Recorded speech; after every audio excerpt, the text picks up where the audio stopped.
Victoria Glendinning, Ben Macintyre, Hannah Rothschild, and Tristram Hunt, along with Raghu Karnad, who will be moderating the session. Ladies and gentlemen, our panelists.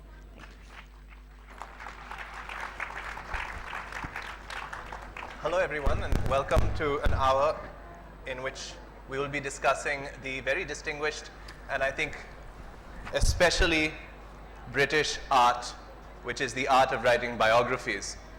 And to do so, we have an extremely distinguished and very British panel, which I will introduce you, beginning with the most distinguished panelist in this particular field, Victoria Glendinning, is the author of 13 books, among them numerous biographies, especially of literary figures including Jonathan Swift and Anthony Trollope, Elizabeth Bowden, and most recently Bowen.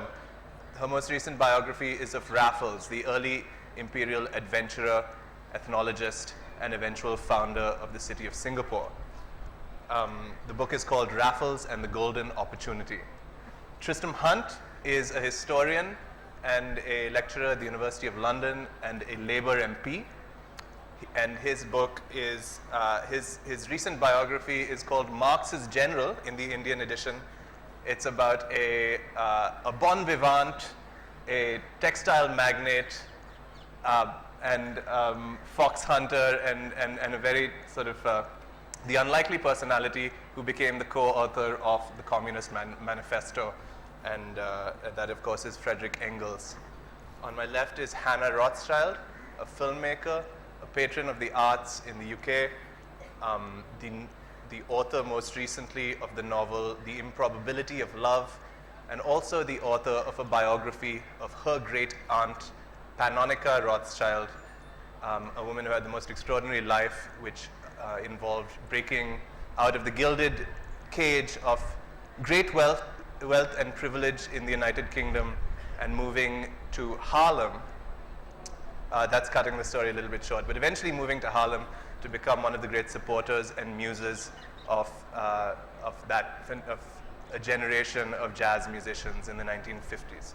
And finally, Ben Macintyre, who's an editor at the Times of London and one of the most popular chroniclers of the world of modern espionage, the author of some of the classics of that genre, including Operation Mincemeat and Agent Zigzag, and most recently, A Spy Among Friends, Kim Philby and the Great Betrayal, which tells the story of possibly one of the most accomplished double agents in the history of spy work.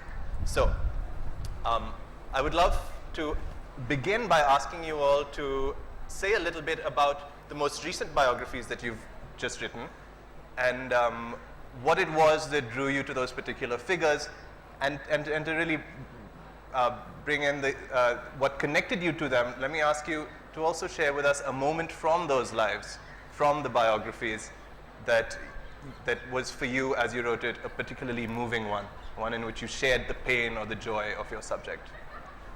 Victoria, can I begin with you? Surely.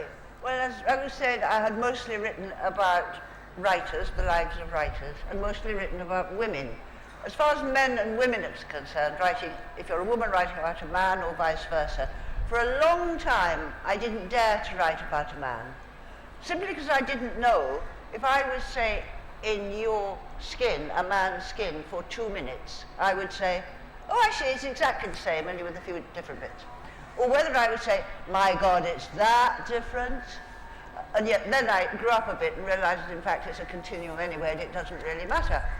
So I began to write about men as well. But I also began to think, after all these literary figures, I wanted to write about somebody who had done something in the real world, a person of action, a man of action, and that there are more interesting things than writing about somebody whose most fascinating moments are spent sitting all alone at a desk. Even though we know all the world is in a grain of sand, I wanted to get out into the world for my own experience. And my husband does a lot of work in Southeast Asia, and he brought back one day this huge facsimile edition of the memoir compiled by Raffles's widow within 4 years of his death. And it was completely praising my wonderful husband, the great success he was. And I looked at this and became very fascinated by it. And I thought, well, this is a story, it's her story, but it's not the whole story. And it so wasn't. I'll just tell you two things. Raffles was married twice. His first wife, Olivia, was a bit of a girl, and she was 10 years older than him and had been married before and had a child born out of wedlock. And he adored her. He called her my Olivia. And she died tragically when they were in Java. And Sophia, the second wife, when she made this great compilation, Hannah and I were just working out what the word hagiographical means, or before, and it means sort of writing as if the person you're writing about is some saint with no faults. It was totally hagiographical. And she wrote Olivia out of the script altogether. And it was as if there'd only been one marriage in Raffles' life, to the wonderful her who was writing this book. There was one little footnote about Olivia, because it had to be in, and just to make something clear, and that was wrong. So discovering Olivia was one of the most exciting things about writing that book. And also discovering Southeast Asia and the fetid settlements of the early, well, we could call it the early empire, but as you've heard many times this week already, the empire was the East India Company. And anybody who thinks that was glamorous, exciting, thrilling, amusing, it was terrible. It was primitive, lonely. People died all the time of disease, depression, frenzy, despair. Very few people made money. And it was an appalling kind of life. And one other thing I just want to tell you quickly is about the effect of time lag.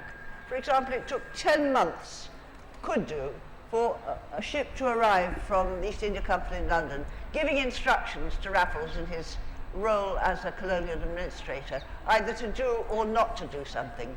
And Raffles being Raffles, it was usually saying, don't go there, don't even think about it. But of course, because it took 10 months to arrive, saying don't even think about it, he'd already done it by that time, and so it got in very, very hot water. But it meant that the deaths of children, the deaths of mothers, all the news was out of sync, which had a very odd psychological effect on one. So I think a lot of the pleasure for me in writing that book was empathizing, the loneliness and the difficulty of life, and maybe talk about later the golden opportunity that was Raffles and the way he took them. You had to be a very special kind of person to grab at any opportunity and go for it and be very brave. Wonderful, thank you. I think we could move this chronologically and sort of recap, in a sense, the history of empire. So from the early empire, let me take this to Tristram Hunt, who wrote about one of the great critics and analysts of the peak of the imperial age. Yes, well, Friedrich Engels' relationship with imperialism was actually slightly more complex. At the beginning, Marx and Engels were quite pro-empire and the expansion of empire as a quickening of capitalism. Maybe we can come back to that. But I first got interested in Friedrich Engels as a young 12-year-old when I had this wonderful history teacher called Mr. Macintyre, who thought it would be fun to take his class of 12-year-old students through a reading of Engels' The Condition of the Working Class in England in 1842. And if any of you have read that brilliant account of Manchester at the peak of the Industrial Revolution, you will know on the one hand it's a transformative text. It's an incredible account of the nature of the Industrial Revolution and how it impacts on the city and social life. And it's also a text that young boys, with its account of bodily functions and sewerage and the way the city operates, can sort of grab their attention as well. And I was always interested in Engels. And then later I became a historian of urban Britain and the cities, particularly Victorian Britain. And looking again at Manchester, you come back to Engels, and Engels is the great chronicler of Birmingham, Manchester, Glasgow, Stoke-on-Trent, and so I became interested in him. And then, just as with Victoria, you begin to think about the nature of the life. And with Engels, it was this extraordinary situation of a man who was a great capitalist, a great cotton magnate, a cotton lord, living in Manchester in the 1850s and 1860s, taking the profits from the proletariat, being part of a colonial trading system, and yet also funding Karl Marx in the British Museum, writing Das Kapital.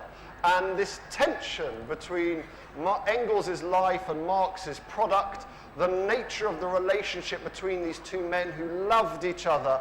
And in those days, we had a rather good postal system in Britain.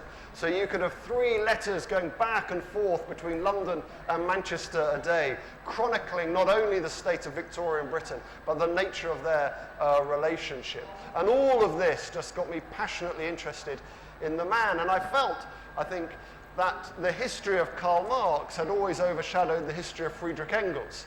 And yet, one of the sort of segues towards Marxism in the 20th century was the work that Engels did on the Marxist canon after the death of Karl Marx himself. So he's an extraordinarily influential figure in the history of the development of Marxism.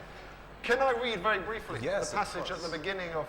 Because there's a humanism around the life of Engels, which I always enjoy. And my book begins in 1869 when Engels gives up his job as a textile magnate after nearly 20 years. And he walks back to his house in Manchester, and there waiting for him is Eleanor Marx, Tussie Marx, Karl's most beloved daughter and a great friend of Engels.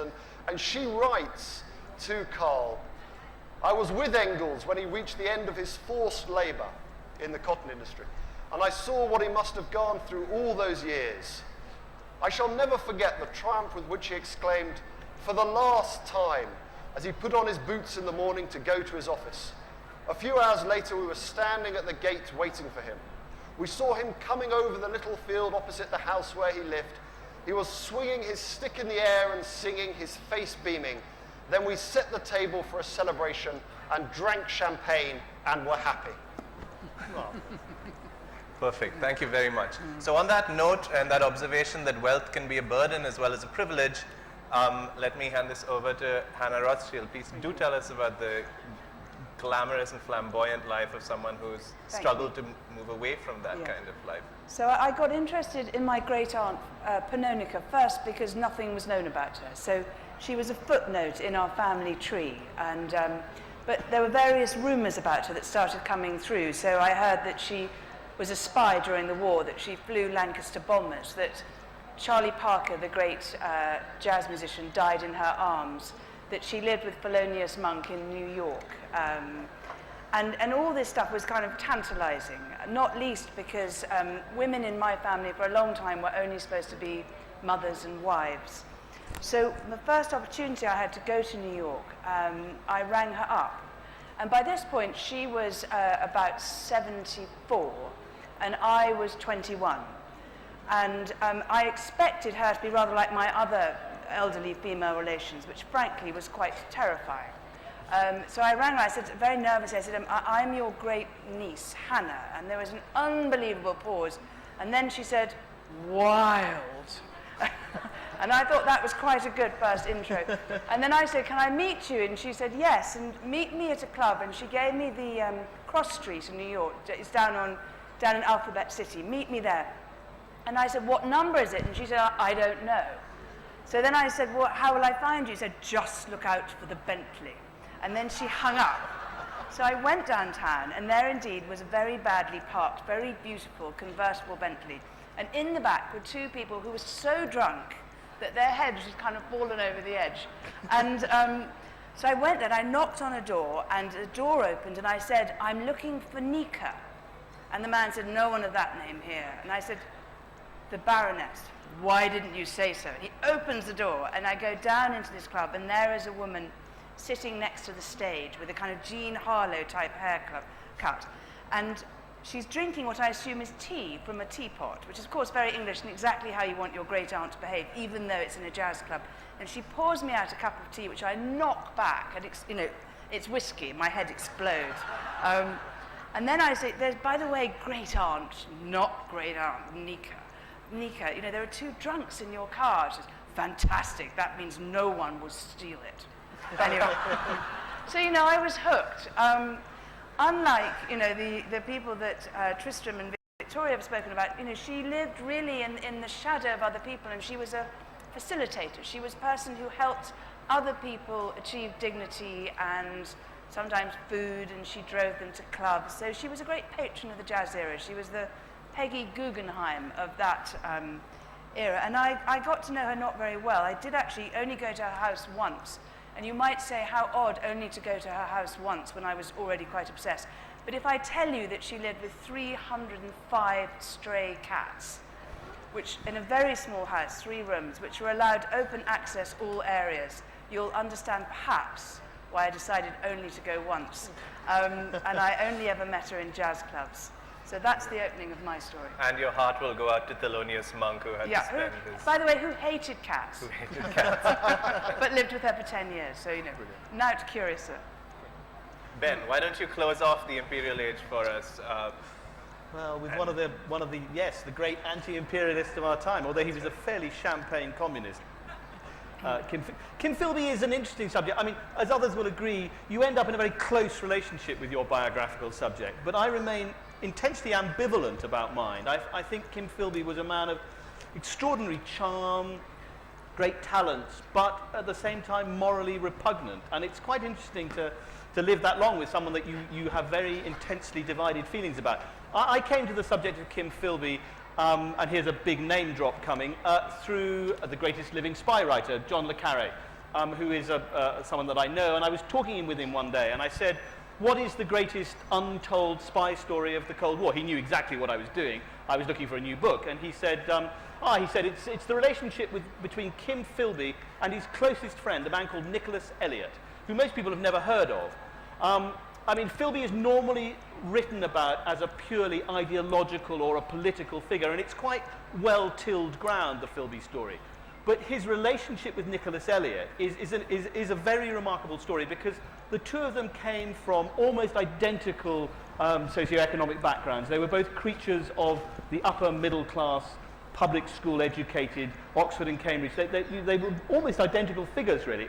And yet they took totally different routes through life. They became very, very close friends. They joined MI6 together at the same time. They rose up through the ranks of British intelligence, almost helping each other all the way up. And what Elliot never knew, and Elliot was a man of great loyalty, again of great charm and sort of a sort of bon viveur of a great sort, but Elliot never knew until right at the end, he didn't know for 30 years, that Philby had been betraying him. That every single secret that Elliot found or discovered and passed on to Philby was going straight back to Moscow, because Philby had been recruited as a Soviet agent as a very young man. He was only 19 when he first became sort of involved with the NKVD, Stalin's intelligence service.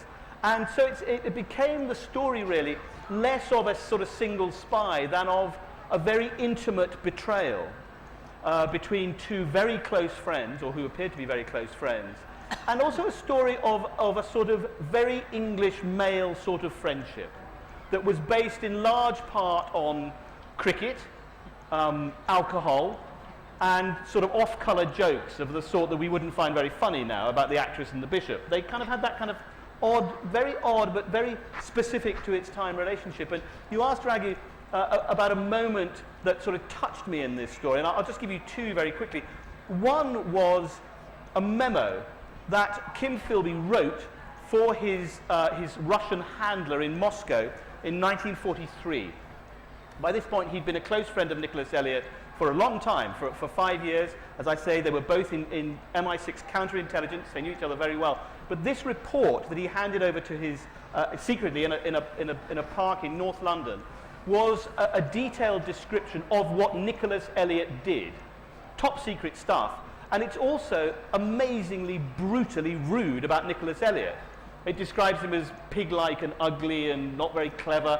And this is the man who was his closest friend. And that was very shocking when I found it. It's a handwritten note that is still in the Soviet archives.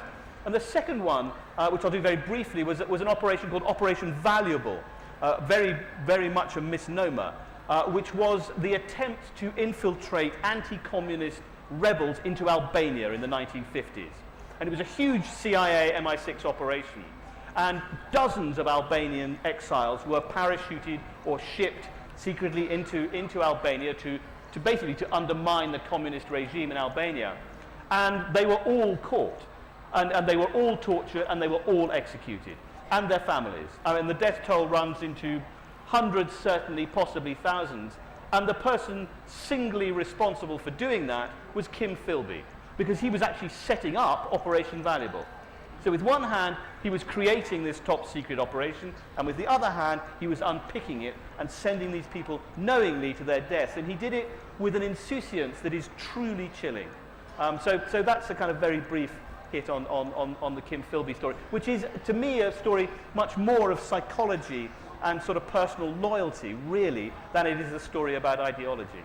But don't you think the psychology of Eliot and the English Foreign Office is very curious? Because they had been warned, hadn't they? I mean, and Eliot didn't want to believe it for ages and ages. And the Foreign Office let him go on rampaging around doing his stuff. Though they too had been warned. Is it because he was one of us, it can't be true? Yes. Or what the hell, even if it is true? What was it? It was largely, I think, a refusal to face the bitter truth, which was that one of the tribe, and he was absolutely one of the upper middle class, old school type tribe, could be a traitor. I mean, to Eliot, that was utterly unthinkable. He had the right voice, Philby, he had the right contacts, he had the right lineage, he had the right education and schooling. It was unthinkable. And it was also, I think, unthinkable that someone that you had fought a war with, I think that's very important in this relationship, because that created a loyalty and a bond that is pretty unique. It was just unthinkable to Eliot and the rest of his tribe that this could happen. Although you can argue that Philby actually did British intelligence an enormous favour, because after Philby was exposed in 1963, the old school tie network, the old boy network by which you were recruited into the intelligence services, effectively collapsed overnight. It doesn't happen like that anymore. So yes, it was a sort of class loyalty thing, I think. Yeah. But also the fact that they were just cherished friends, and so it's also so illuminating about the nature of friendship and how and the capacity of certain types of people to I mean, Philby was very, very good at it. I mean, to coin a phrase, nobody does it better. I mean, he was absolutely fantastic at maintaining the sort of cherished friendships that would enable him to move steadily up the ladder. And indeed, long after his death, people who should have detested Philby, who had suffered greatly at his hands, still spoke of him with a kind of awe and a rapture, because he had this extraordinary sort of limpid charm, a very lethal quality, particularly in an Englishman, and he knew how to deploy that to maximum effect, and it lingered long after he'd gone. So what we can see already is that in all of these books and in all of these stories, what's central is not just an individual life, but a relationship or a number of relationships. And so although we think of biographies as being the detailing of perhaps an isolated individual, it's nothing of the sort. In all of these cases, relationships are key. And I'm very curious about how you illuminate a relationship as opposed to the facts of one person's life. I mean, with Marx and Engels, it was fascinating that Engels consciously understood that Karl Marx was a world historic figure. And there's this moment about 20 years into their friendship when Engels realizes the strength of Marx's mind and his political and philosophical ability means that he will have to play, as he says, second fiddle to so fine a first violin as Karl. And there's this conscious sense that his role then in history and his role within socialism is to support Marx and make Marx flourish. And that's why he's willing, he hates it, he goes back into the family business, he becomes a cotton lord, he becomes a capitalist in order to support Marx, and that the nature of that friendship always sort of picks away at him.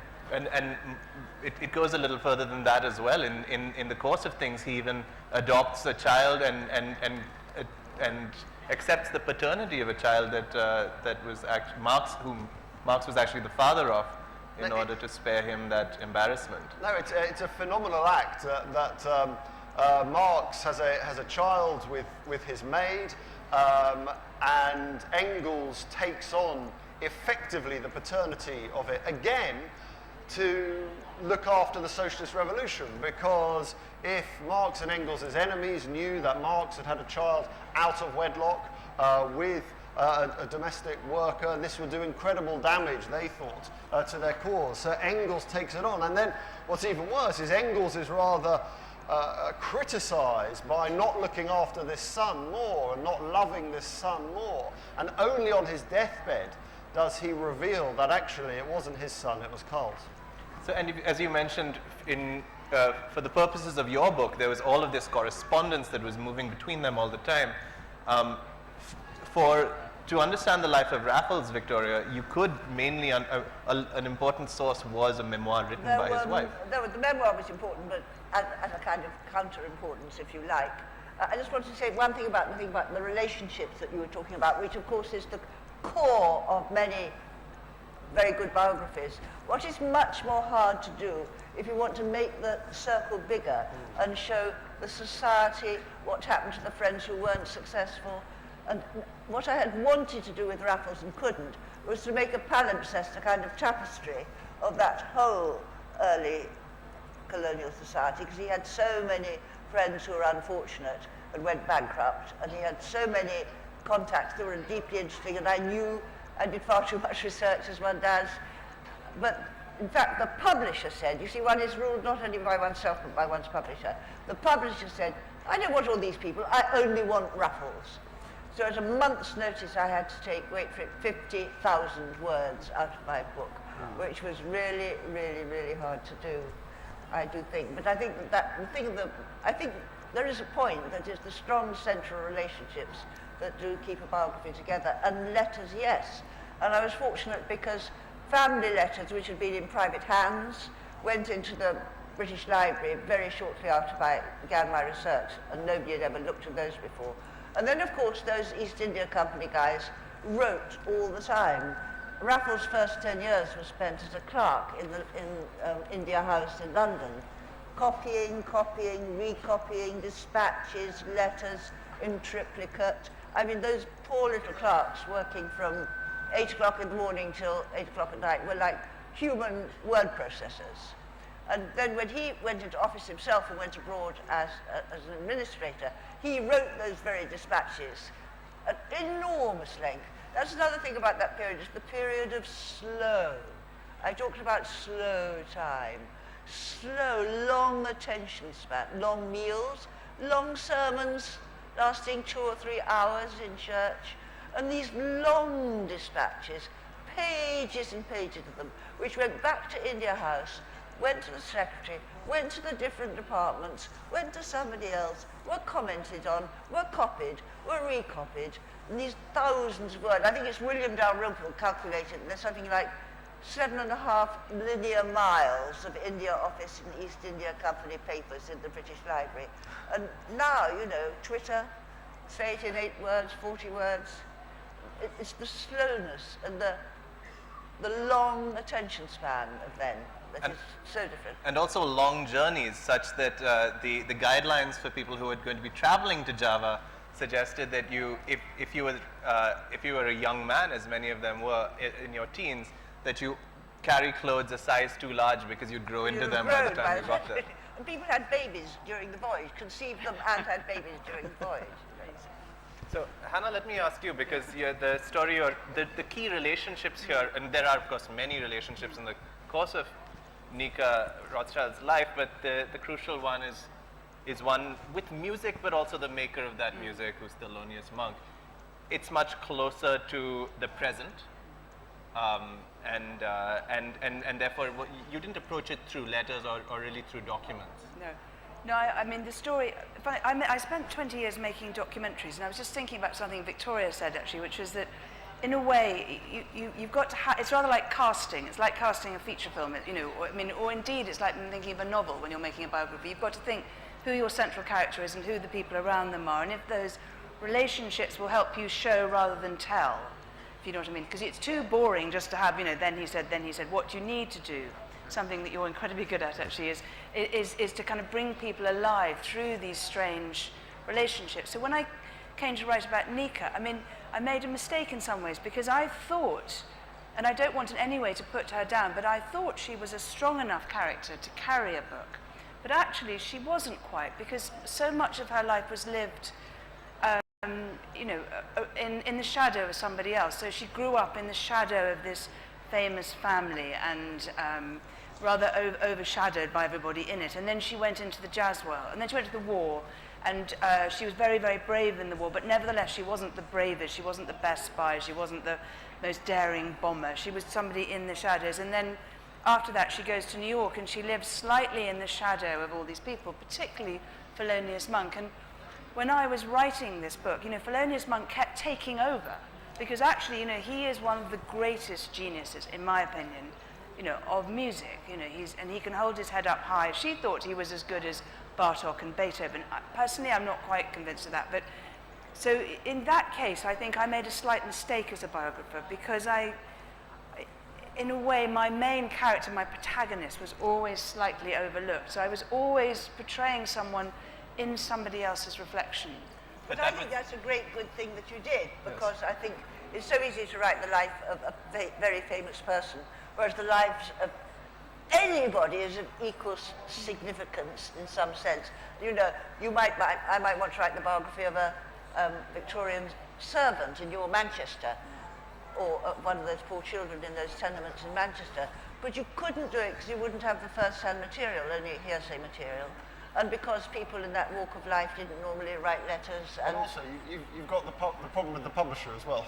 Yeah, there's always the problem with the publisher. I believe that Alain De Botton once declared that he would write the biography of the next person who walked in through the door of a pub. And it's possible that he actually went ahead and did that. We haven't read it yet. I haven't read it. So we're not clear how that worked out. So, certainly if you can find it, a man who penetrated the height, the commanding ranks of MI6 at the peak of the Second World War while serving the Soviet Union, that's a better bet. It's a better bet. Your book is in effect a triple biography. In order to bring out the richness of that friendship, and as Victoria mentioned, as the Vice eventually did close on Kim Philby, these two friends who he had so thoroughly sort of compromised kept defending him right to the end, such that he slipped that noose so many times it's astonishing. But you wrote three lives into that, almost giving them equal space. Almost. I mean, yes. I mean, the third character is James Jesus Angleton, who met Philby as a very young man in wartime Britain when he was there for the OSS, which was the forerunner of the CIA. And he rose to become head of counterintelligence in the CIA. He was one of the most powerful people in the CIA. And when Philby ended up in Washington as the sort of station chief there, he became very, very close to Jesus Angleton, who he obviously knew already, and betrayed him 6 ways from Sunday. I mean, it was, as one of his colleagues said, he picked him absolutely clean of everything you could get. And Angleton was so appalled when the charges were made against Philby that in part he leapt to his defense out of self-defense. I mean, I think he realized that if Philby was exposed and if the full truth of what he told Philby came out, that he himself would be finished. But and this is one of the interesting things about sort of spycraft, is that when it became incontrovertible that Philby was guilty because he'd actually disappeared to Moscow, Angleton went sort of mad and very nearly destroyed the CIA through the conviction that it must be riddled with moles that Philby must have put there.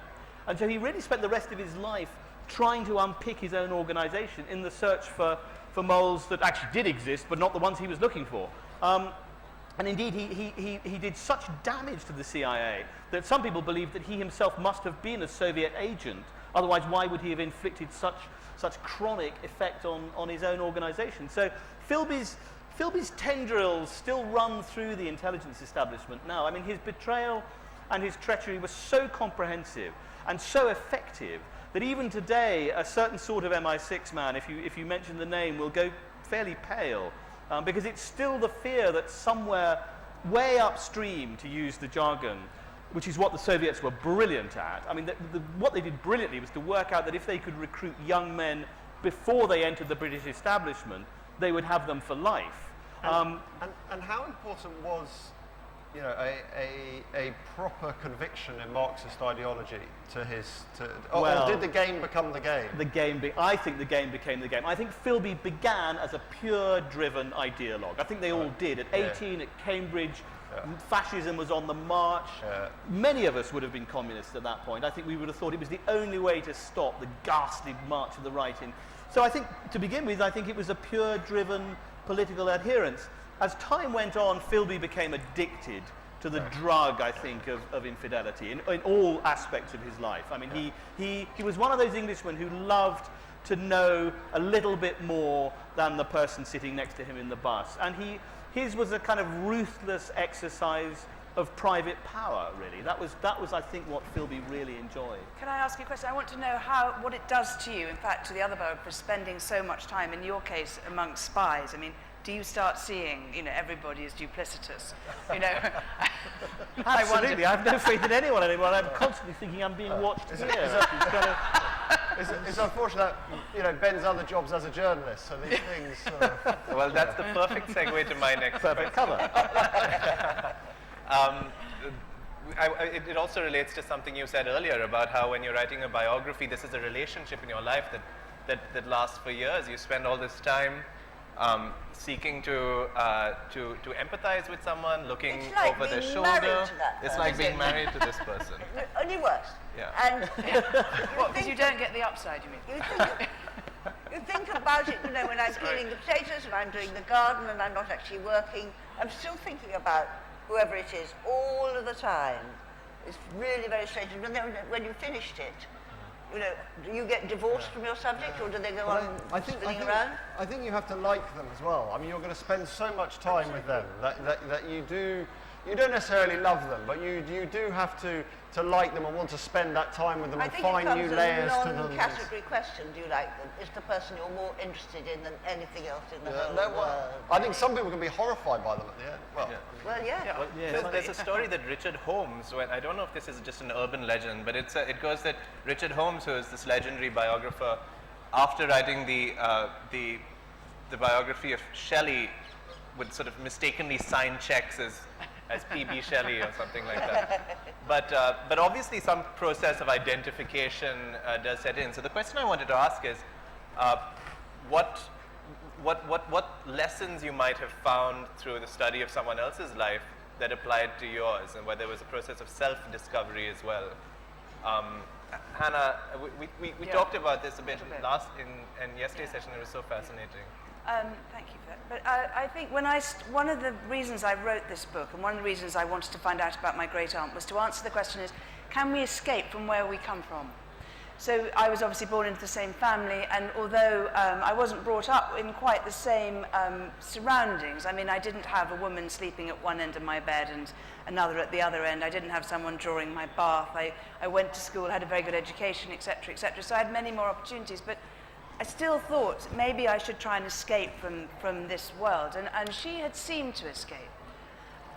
What I discovered actually in a way was that you can't really escape, and what she did in her own strange way was to recreate a very different version of her earlier life in America. So, for example, her father had been a huge collector of animals, and their house had been surrounded by, they had zebras and emus and cassowaries and, you know, giant tortoises. I mean, quite odd animals, but they lived literally surrounded by animals. And of course, then she has her cats.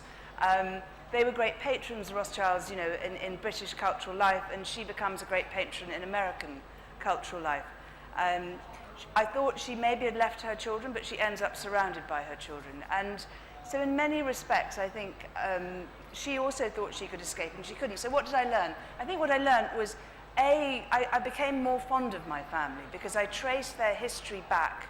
I saw where they came from. I explored the ghetto and where they'd come from, and I began to admire what they had achieved, and I understood why they built these gilded cages for their own, because they were so frightened of the outside world. So it helped me both to, you know, to accept that basically I am not going to escape from who I am and just to celebrate it. And also perhaps just to have a, you know, a bit more understanding about where I came from. Because eventually, Nika Rothschild needs to call on that, on her family's connections, on her family's wealth, in order to get out of some fairly hairy situations that she enters in order to defend Thelonious Monk when he gets in trouble with the police because of the sort of racism that he was always vulnerable to at the time. Anyone can jump in here, but I thought I would pass this to Tristram because your book is about one of the founders of socialist thought, and you represent a party of the left, and that must have informed much about your own political thought doing all of this reading. And it did. I mean, a study of Engels and Engels' life provides a phenomenal insight into the science and philosophy of Marxism. I think an understanding of what Engels contributed to Marxism was what I took away. And the reason, I think, partly that Marx's critique of capitalism is so aggressive and so profound is that the capitalism which Marx critiques in Das Kapital is the Manchester cotton industry, because the evidence he gets is from Engels in the 1850s and 1860s. And so his first-hand source is there. But I also took away, crucially from Engels, the joy of socialism. Engels was a man who lived life to the full, and socialism for him was not some doer, leveling, egalitarian, grey process. It was about positive freedom and the freedom of the individual to live their lives to the full, and he did that as a great fox hunting, claret drinking, lobster salad making man. And his argument was that, you know, it wasn't, you know, wealth creation technology in themselves were not wrong, it was the distribution of the resources from that. And my favourite moment for Engels, he used to have these long boozy afternoons with Karl Marx's daughter, where they'd spend the afternoon in Manchester drinking and talking. And they'd play this game called Confessions, where they'd each reveal their sort of inner soul. And these were Friedrich Engels' confessions. Favourite virtue, jollity. In a man, to mind his own business. In a woman, not to mislay things. Chief characteristic, knowing everything by half. Idea of happiness, Chateau Margaux, 1848. Idea of misery, going to a dentist. The vice you excuse, excess of all sort. Favourite poets, Shakespeare, Ariosto. Favourite prose, Goethe, Lessing, Dr. Samuelson. Favourite flower, bluebell. Motto, take it easy. Somehow that didn't get translated into the Leninist state. The industrious sort of socialism didn't quite get that. What about you, Victoria? I learned two things from writing about Raffles. He wasn't a very strong man or a very healthy man. He was rather small and slight. And I realized as I learned more and more, followed his career, that one of the major components of genius is energy. And it's not that he was a genius, but he had genius. And you could be as clever as a bag of anybody. You could be kind and good and brilliant. But if you don't have that energy, which is nothing you can do for yourself, you're given it by the gods, that drives you from one thing to another to another. And look at any genius and study them, and it was the energy that they had is number one, forgetting everywhere. Second thing was, I learned, in all of our lives, and I learned this through Raffles, if we've got anywhere at all, it wasn't that we did it ourselves, we did a bit. But there were people at different stages of our lives who noticed us, who helped us along a bit, who saw perhaps more in us than we would ever see in ourselves, who spoke to somebody else kindly for us, especially in the period of Raffles, which was all about patronage and who you knew anyway. He came from nowhere. He hardly went to school at all. But the secretary of the company noticed him. The Lord Lieutenant noticed him.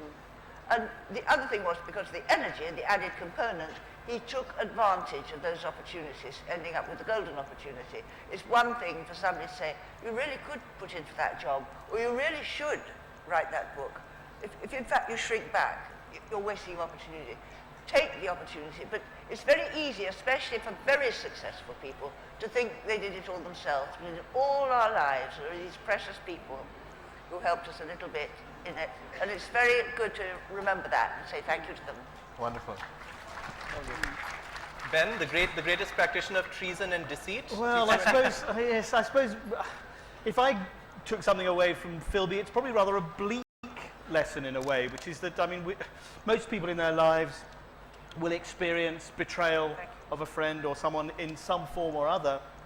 And I suppose, in a way, what I took away from Philby was something that his third wife said, who had absolutely no idea that he was a Soviet spy, and was staggered by it. And she said, very sadly, after he had disappeared off to Moscow, that you never really know what is going on in the hidden chambers of the human heart. However well you know someone, there is always part of us that is private. And I think that is probably particularly true of a kind of dissembling Englishman. I mean, there is nothing, as John Lecarre once wrote, that will deceive you as much as a public school educated Englishman. I mean, he can be having a forced 12 nervous breakdown in the bus queue next to you, and you may be his best friend, and you'll never be any the wiser. Which I think is absolutely right. I mean, that's a slightly bleak aspect of it. I suppose another point I would make, and it's a much broader point about history generally, but I think it is much more personally true of biography, which is that the books I write and the wonderful books that the panel write all, I think, ask a central question about history, which is, what would you do? What would you do in these circumstances? How would you, an ordinary human being, respond to circumstances that are not necessarily of your making or that you have any control over? And I think that's probably why a lot of the books I write, because I find it a very useful backdrop, are about war, because it seems to me that war asks that question more intensely than at any other time. What would you do in extraordinarily unpredictable and stressful circumstances? And I think we all would like to think that we would do what we would like to think is the right thing, and I guess really good history questions you about whether that is exactly what you would do, and certainly the Philby story did that for me. Thank you. That's a fine question, and a good sobering balance to some of the stories of exceptional altruism and self-sacrifice that are also. Well, I tend to write about people who are dodgy and crooks or spies. I don't know what that says about me. Something very bad, I suspect. But I like the dodgier end of the human race. Really. Perfect. So we have a few minutes left, and I think it's time to invite the rest of you to join the conversation. Here's an arm shooting up. So one moment, take the mic, please.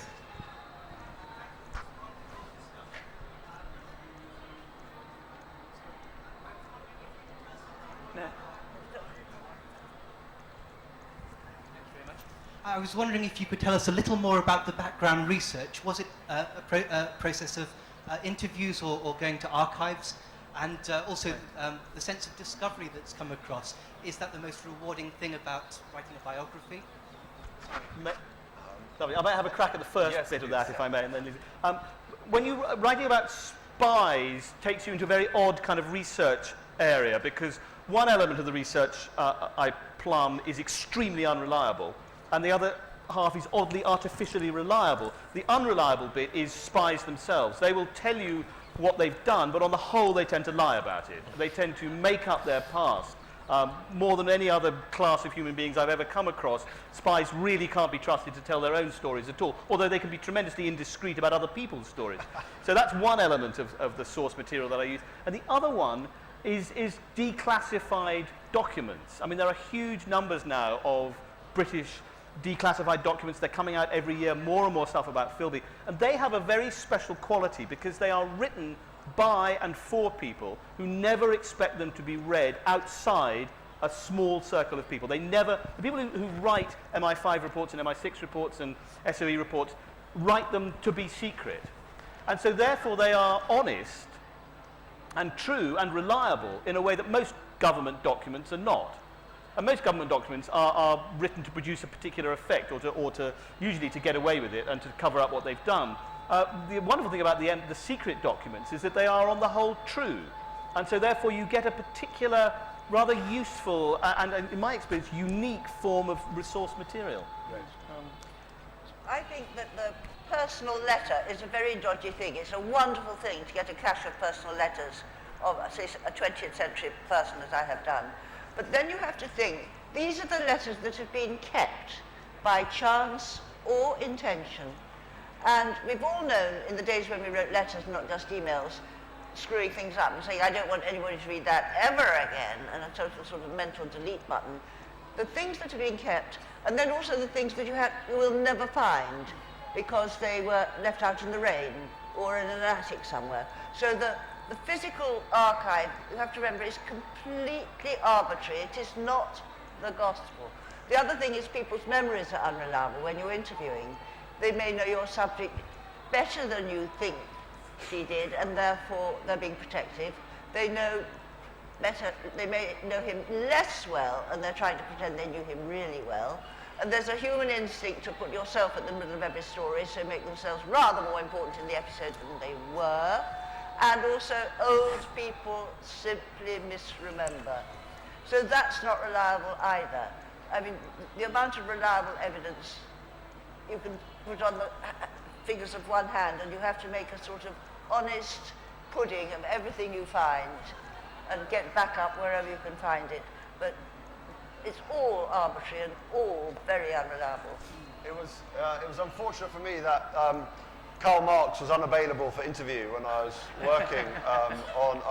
I got the nearest I could to him, which I spent a lot of time with Eric Hobsbawm while he was alive, and talked to Eric a great deal. But the only thing I'd say is the importance also of physicality.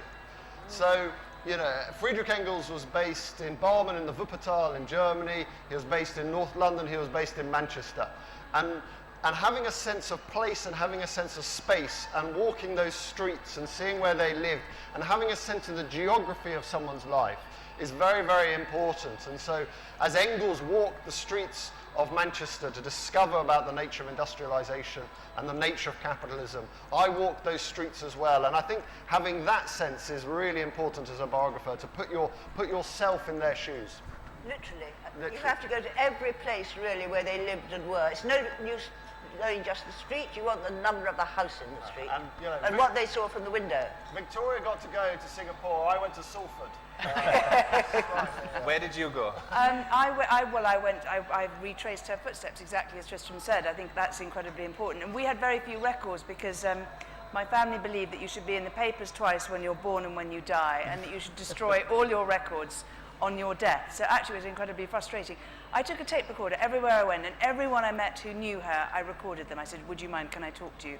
And although unreliable witnesses, you end up with a kind of mosaic. So I think it is a mosaic. You kind of grab things, there are old bits of footage, there are pieces of her talking, you know, there's archive, there's interview, etc., etc. And at the end, in a way, you've got this kind of, haven't you? You just have to kind of work your way through all the stuff. We believe to be true, but we don't know whether we're right. Yes. Really. Yeah, well, exactly. I mean, do you think you can get right? Do you think actually we do have the right to pronounce on someone's life? Yes, okay. Yes, we do. I'll defer to Victoria. And you can do it 10 times over, in fact. More questions. There's the lady in the striped shirt, maybe? Hi, my question is for you, Hannah. I was just wondering whether you could say in what way being related to your subject was an advantage, and in what way it was a disadvantage. Thank you. I said this yesterday, but I would advise anybody thinking of writing about a member of their family probably not to do it, because it opens up a kind of minefield of problems. You know, people in my family didn't want me to write this book, not because she was a woman, not because she lived with black men, not because she was outrageous, but because they didn't think that she was important enough. And they felt that it would somehow, I think, diminish the brand. And her children didn't want me to write about her because, of course, she left them for a very long period of time. So I think that is, proceed with great, great caution, I would say, and there's still a bit of fallout from all that. But on the other hand, of course, it's a wonderful way of, I would hope it's not navel-gazing, but it's a wonderful way of exploring your own history and where you come from. And also it made me ask those questions, which we often forget to ask people close to us. And that's one thing I would say. Please, everybody, always ask the older generation every single thing they can remember. Absolutely. Amen. Sure. Amen.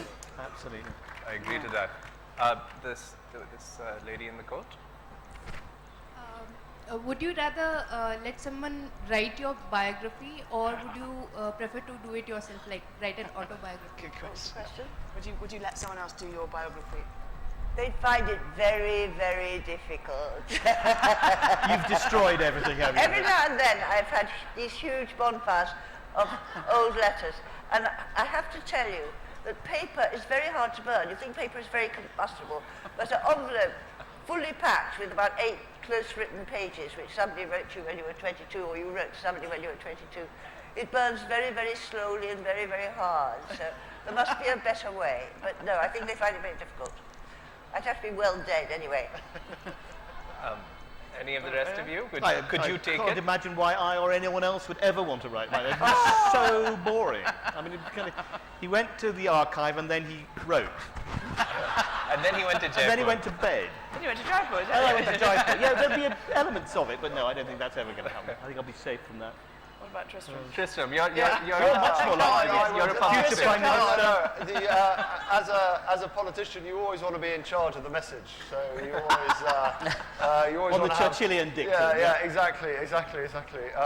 But then I'd find it very, very torturous process to write my own autobiography. But you'd want to hand-pick your biographer, impose a series of savage limits on what they can and can't do, who they can talk to, when and why. And no halfway good biographer would take it on those terms. Although if you do that, you do end up with really quite boring biographies at the same time. So if you want your life to be looked back, you want some sort of total gonzo journalist to take your life apart, and then it'd be interesting at least. Sure. Gentleman with the sunglasses. Thank you. My question is for Mr. Macintyre. It's related to the fact that you know both Philby and Lecarre quite intimately. So, Philby once said that he liked to read Lecarre until I think The Perfect Spy. Right. So why do you think it stopped? Because was Lecarre getting too close for comfort in his writing? It's very interesting, isn't it? John Le Carre was invited by Philby to meet him. There was very nearly one of those wonderful sort of historical concatenations that didn't happen, I think, in the end. I think that was actually sort of wounded pride on Philby's part, because John Le Carre had written a pretty savage introduction to the paperback edition of Philby's own incredibly mendacious memoir, essentially pointing out that most of it, large parts of it, were completely untrue. Which Philby took exception to. I mean, it's rather a strange situation that Philby was there in exile in Moscow for the last 25 years of his life, able to watch the sort of unfolding of his own mythology taking place in Britain and around the world at the same time. I can't think of anyone else who would have been in a position to watch their own biography being sort of both truthfully revealed and mangled at the same time. But their relationship is quite an interesting one. Of course, Le Carre owes Philby, as he acknowledges, a considerable debt. I mean, the Philby character appears in many different guises, but most famously in the character of Hayden, the great traitor in the Le Carre series. So they have an interesting relationship, and indeed I'm incredibly grateful to Le Carre for coming up with this idea, which was absolutely his idea, not mine. But yes. One final question. We have several hands. Can we give it to the lady in the sari over here? This is a slightly abstract question for anyone who wants to take it. Perfect. Do you think the job of a biographer in the future will be harder than yours or easier? Wow, very good question. In a way, it's easier because of digitalization. Everything, the most obscure things are on Google that you think you'd have to travel to the other side of the world to find in a library. Press a button, you don't have to get off your bottom and it's there. But in a way, I think it's a bit sad, because there was some drama in using the original documents brought to you by librarians in white gloves, which nowadays you're not allowed to do, that you'd have it to read it on a, I want to say microwave, but that's not right, microfiche thing, which, I don't know if you ever use them, they jerk and they go back and they're absolutely terrible. It's a kind of transitional technology. I often I'm asked about this email business for future biographies, but now I suppose, do you not think, They're all up there in the cloud. I sort of imagine them up there in the cloud, and since nothing, we are told eternally, you can delete nothing permanently. Maybe we'll be able to bring down all interesting emails. In my own case, some emails are like letters. I mean, just to my sister in America, or from my sister in America, or something like that. And I print them out and file them as if they were letters. And I think there is a human instinct for storing and for hoarding that will not go away. I think it'll be different, but it won't be over. That's what I think.